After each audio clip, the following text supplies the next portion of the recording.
What's going on? So we have another trade that we're looking at today, which is on EuroCAD. I was also looking at AussieCAD, but to be honest, when I did look at both of them and compared them, I did decide that I'll probably be going with EuroCAD, only because of the overall positioning, and I just wasn't a big fan of this steep push. Again, at the same time, playing the same sort of trade idea, it's just this one had a little bit more better size in proportion to where it was coming from. It was very clear and deliberate. I was more than happy with it. So let me talk you through the trade idea here. So basically what I have on the daily is, I can see that on the daily we are moving to the upside, right? But it doesn't necessarily mean we have to get there in one run. And I think that's a very important factor as well, that a lot of people need to come to the realization that when we are looking at these trades, even though price is moving in direction, if we're always looking for the trend following position, for example, if we're waiting for price to, make its way to the bottom before we look for longs, we could be missing out on a huge amount of potential on the way down. So for those reasons, obviously that's why I am looking for these intricate moves, but I'm not always looking to get involved in that particular move to hold it all the way to the bottom. I'm looking to maybe stay in the trade for a couple hours to a maximum of maybe 1-2 days. It's very rare for me to see myself hold a trade for 3-4 days. So naturally, knowing that about myself, I look for certain positions that play with my strengths. So going into isolating this area, we can see overall what's happening in this picture. This is looking like it's left a print there. It's come back up, it's taken this out, it's then come down, created liquidity here, then it's created more liquidity in this point here. It's now taken out this area, pushed down, and we're now looking at this as the area for the next continuation for it to then make its way to the downside. And then when we look at it like this, it's very clean. So for that simple trade idea, I'm actually more than happy to go for EuroCAD, because as you can see, the picture's a lot more clear and I know exactly what I'm working with, and there's less subjectivity around it. So going off by that, this is obviously the daily. Let's go down to the, and just to point out on the daily, what we can see here is obviously we have this squeeze, not the cleanest, but we do have a bit of a middle section there as well. Then we've wicked through that point there of the liquidity, so we've taken out the orders, we've pushed down, and then we've confirmed with a bearish candle. Now what I don't like about it, and the reason why I didn't want to go for some sort of risk entry, was obviously because it wasn't clear there, but also when I go to the 4 hour, at that point there wasn't really a clear enough entry point. I mean, don't get me wrong, if you were taking it as a risk entry there, I wouldn't be against it. I would just say, because of the last leg of how aggressive it was one of the reasons why I just kind of didn't want to take a move on this such straight away. I was looking for an insurance entry. I didn't quite get what I was looking for over there, but the great thing about it is price is stalled, and now it's basically created its continuation in this area. So using the same logic as we saw here with this correction and then taken out over here, we're applying that same methodology in this area here and this area here. Now when I go down to the 1 hour, what I'm actually looking at over here, and I'm very much aware of it, is even though we've had that strong push down, this is quite a large flag for a first flag, but what do we know? We know that these sort of flags are still high probability.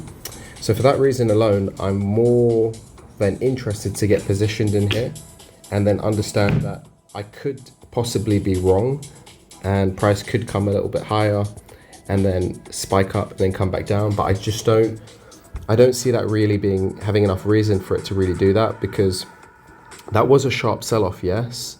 But then again, this now is playing as the override for this overall structure. And if price is going to go, this would still be a very valid area to see it sell off. And then if it did come back up, then we could ask ourselves, well, what about this sharp sell-off? And then what about this sharp sell-off? And then we just keep looking higher and higher and higher. So I wouldn't be looking at those 2 points above. They are valid, but they're not going to be putting as much weight onto it. What I was quite interested in seeing was, where did this line up with? And you can see it kind of just retested the back end of that steep flag there, where it kind of just squeezed up and then sold off, and then created consolidation and sold off again.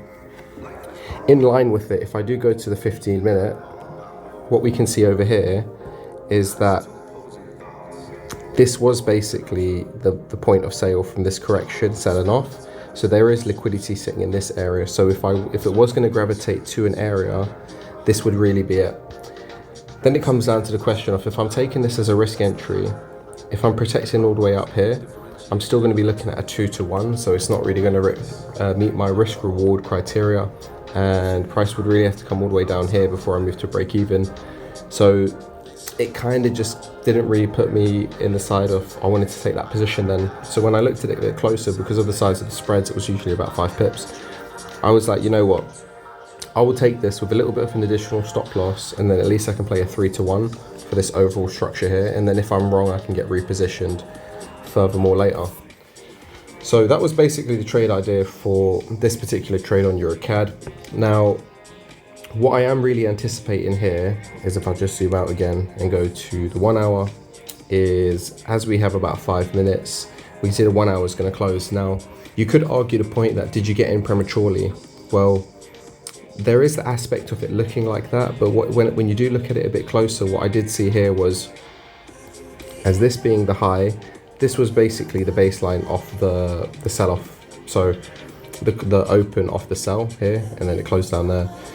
Again, that lined up with the retest, and then it was just basically through that. So then there was just these small little added confluences there, but nothing incredibly major. Then what I saw over here was something very interesting, where we basically then took that piece of price action out, we then closed below, and now we've just began to reject. For that reason alone, I was quite interested to then zoom in a little bit more and just kind of refine it and see how is price actually reacting in that point. Then I saw momentum come into the market, and this is where I started to realize that, okay, you know what, if this is going to be the trade that I think it is, how would the trade really begin? And it would begin with momentum, right? Because we see that time and time again, that when a trade is starting to move away, we start to see on the 15-minute that we see a lot of momentum coming into the market. And that's what I began to see over here. So I also understood that this is zoomed in on the 15-minute, so it's easy to get caught in on this being a part of a flag or something like that. So mitigating with the stop loss had to be a part as well. So I understood the risks I was taking, and it was at this point here where I was like, you know what, I could happily wait for the 1 hour close, which was 15 minutes away from when I did take the entry, or I could still get positioned in here, have my protection where I want it to be, and still get into the trade.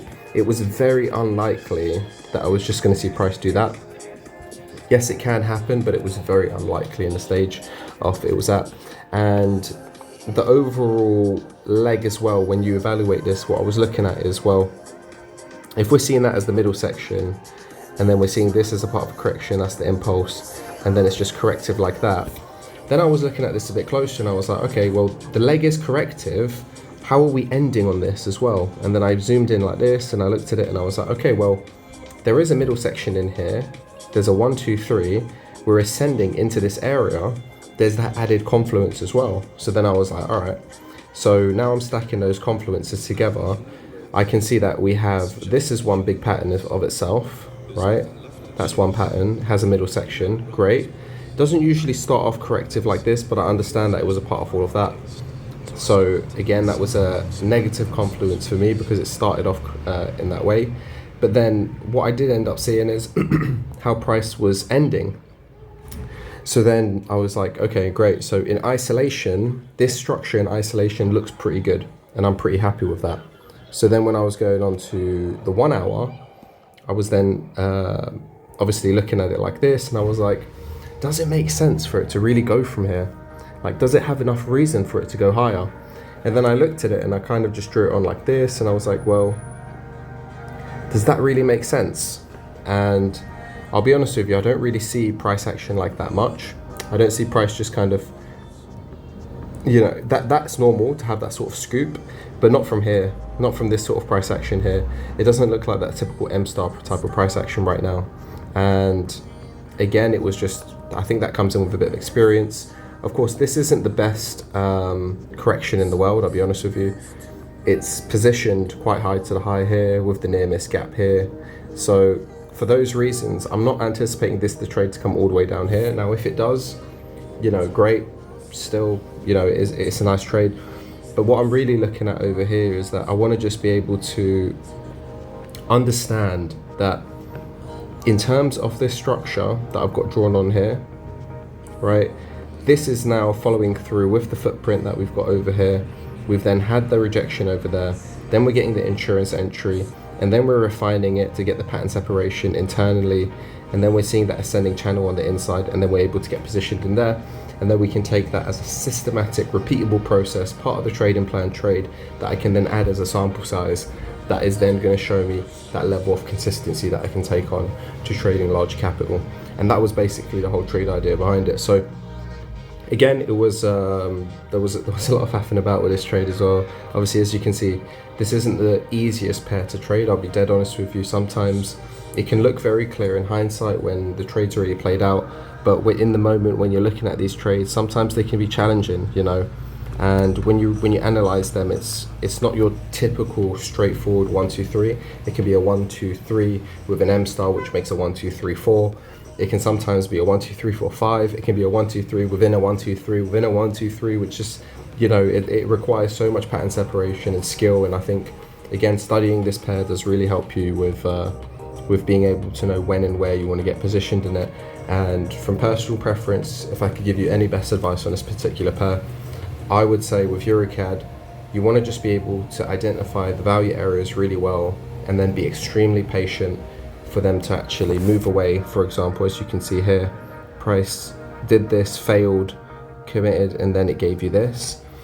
That high level of patience there that you would have had to wait through would have eventually paid off in multiple ways, and you could have then capitalized on it. And then again, you would have been able to apply the same methodology. Sometimes you will take a loss before you take the win, like I did on Euro USD yesterday. But again, it's that repeatable process that makes you money. And I think that's something that's extremely good, especially when you start training your discipline and your patience. You'll start adopting with that. So let's see how that 1 hour closed. And if we zoom in, we can see it a bit closer. So the 1 hour closed pretty well. I'm pretty happy with that, to be honest. It's pretty much closed outside of the previous candle. The previous candle, in my opinion, did do enough in the sense of just retesting that area and taking out this high. I do understand that obviously we have this there. Listen, if it goes there, it goes there. I'll just have to wait patiently again for price to then, you know, do whatever it needs to do. And if it comes there, comes back in, and then it's down here somewhere, and it's giving me a trade, great, I can get positioned on that. I don't have an issue with that at all. More importantly, that's not the trade that I'm banking on. I'm banking on the trade I'm in now. I think the positioning and the trade is great. Stop loss, I'm very happy with. So we'll just have to wait patiently on this one. The 4 hour also did close, I believe. And then if we look at the 4 hour, the 4 hour is still great. The only thing that I could possibly say is, because it's bullish, even though that's kind of wicked over that, it could potentially look, and it could be a wick to this section here. And for that reason, you know, if price did just dramatically just push higher, then we would understand that. But I'm still very happy with this position. I think it's doing everything that I need it to do. It's positioned well enough for me to take the trade, so I don't think I would change much about it. If I was in a place of drawdown, and being very honest, I would definitely have waited for a lot more.